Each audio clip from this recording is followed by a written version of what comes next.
Hello and welcome. My name is Quick Kruger, and this is the first video in a series about the basics of command blocks in Minecraft Bedrock Edition.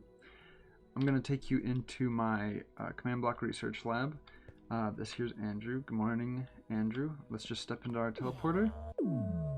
And here you can see the three types of command blocks: the impulse, chain, and repeat command block. We'll cover their unique properties in a second, but I just thought I'd have these here to make a clear visual display of the different command blocks. This is Argus. He's going to let us into the research area. So let's start off with the impulse command block. Here you can see that we have a test subject, and for all impulse command blocks, they issue a single command and will run a single time when given a redstone signal.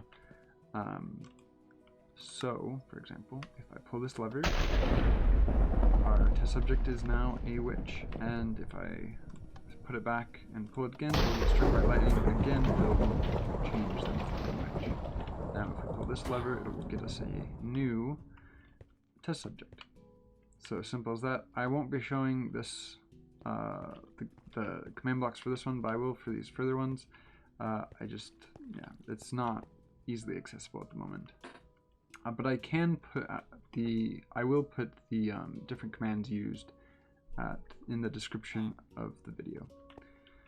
Alright, so now here's another example. So it's a single button press, and I get teleported over here. And you can see the commands. I've left them up in the top left to kind of help you see what's going on here. And again, and just teleport you back and forth. It is how I have it set up. And here's the command. I have it set to just teleport you to a specific location.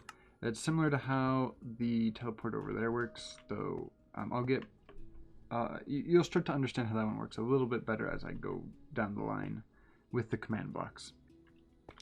So, and then this one just once again teleports you here. So now we're going to move on to the chain command blocks, and they can be a little bit more difficult to use, or at least difficult to use well. I'm going to break these so that I can show you the commands in a second. But how I have it set up is I have an impulse hooked up to a chain. What chain command blocks do, or what's unique about them, is you can place them after any other command block, and when that command block executes, the chain blocks will execute all of them after. So you could actually have a long line of the chain command blocks, and they would all execute after the initial block in the line, in order. And so, and you'll notice this, I'll explain it in just a moment. So what happens here is I click this button, and it changes it to gold. I click it again, changes it to diamond, click it again, changes it back to iron. And so what I'm doing here is I'm using the impulse blocks to test what type of block this is, and then if right now this is in the conditional state, which every command block type can be put in the conditional state. I'll need to do more research to determine if it's useful for the other two types. I haven't yet found a use for the repeating and for the impulse to use conditional.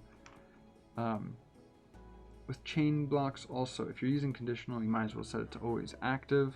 In fact, I always have my chain blocks as always active because they only activate once the first block in the line activates. If this guy confirms that an iron block is in that spot, when I press the button, it will change it to a gold block.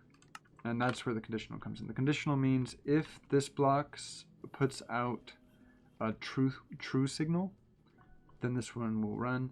I've run into some issues where it doesn't always seem to work properly. I can cover those in another video, but right now all you need to know is if this executes, this will execute. Unless this is put in conditional, then this one will only execute if this one succeeds in the command it was running, or returns true on the command it was running, more specifically.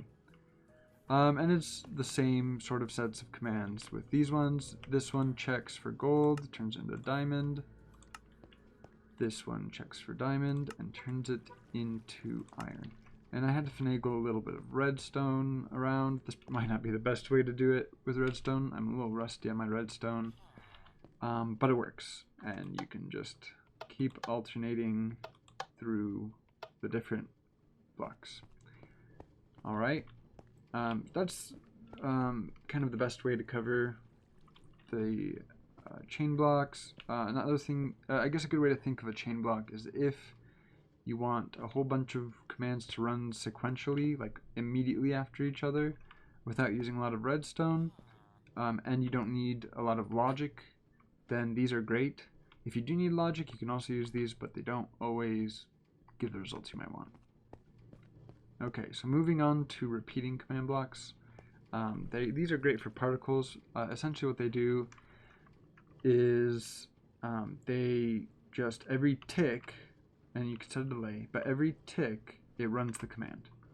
So in this case, every tick, while it has redstone, it will summon a particle effect. And I messed it up. Okay, it will summon a particle effect. And in this case, it's fire. Pretty straightforward. They're great for setting a criteria to check in the environment around it, like test for this checks for an entity. In this case, I'm checking for a player above the block.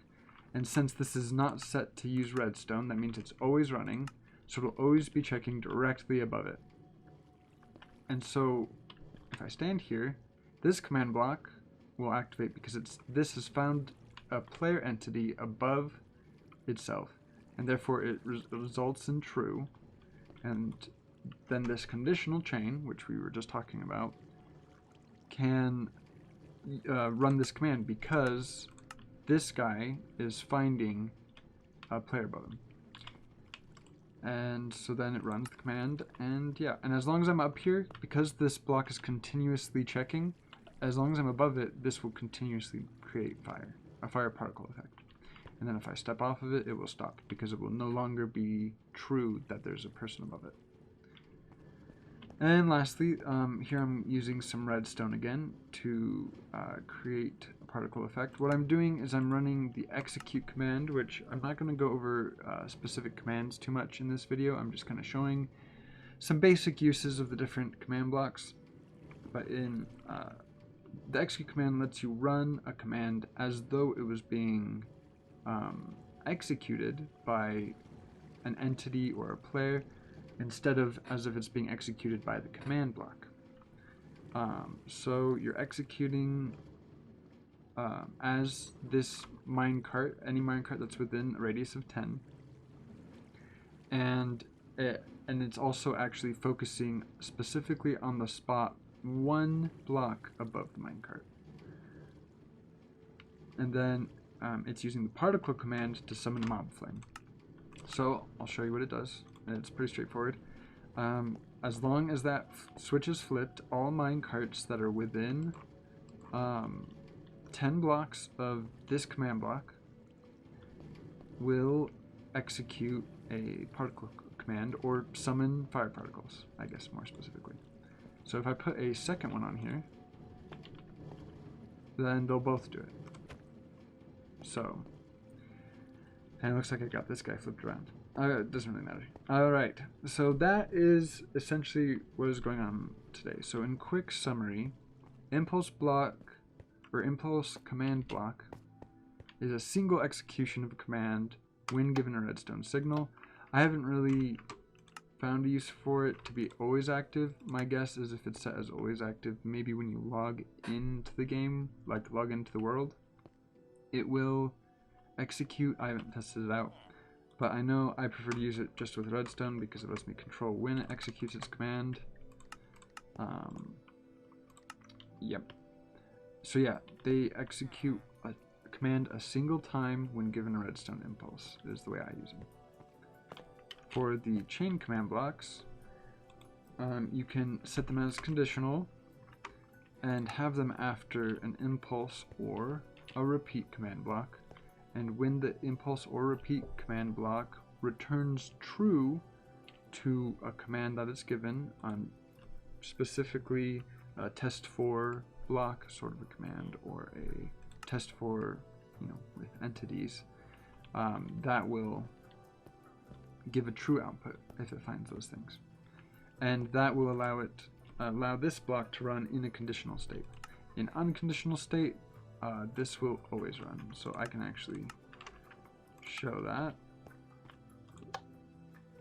So it'll always be gold. Well, maybe not always. It will often turn into gold. In that case, yeah.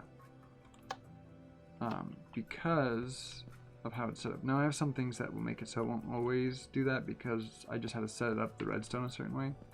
But you can see that it's running more than it was when I had the conditional. And now it's working as normal again. Okay. So conditional only runs when this output's true. Unconditional, it'll run no matter what. As long as the first block is getting a signal. And then repeating, it'll run every tick. As long as it either gets redstone, or if it's set to always active, then it will always be running. Always running whatever command it has. So there we go. Those are the basics of how those work. And those are some simple representations of what can be done with command blocks. As you probably saw as I entered this space, I have some command blocks set up to do some automated things, such as opening a door. I mean, it's obviously not really a door, it's just blocks being removed and added. But it acts as a door. And these teleporters, which, if you break it down, you can kind of figure out. Oh, and of course, Andrew also is automated. And I won't go into depth about this in this episode. This is just a basic primer.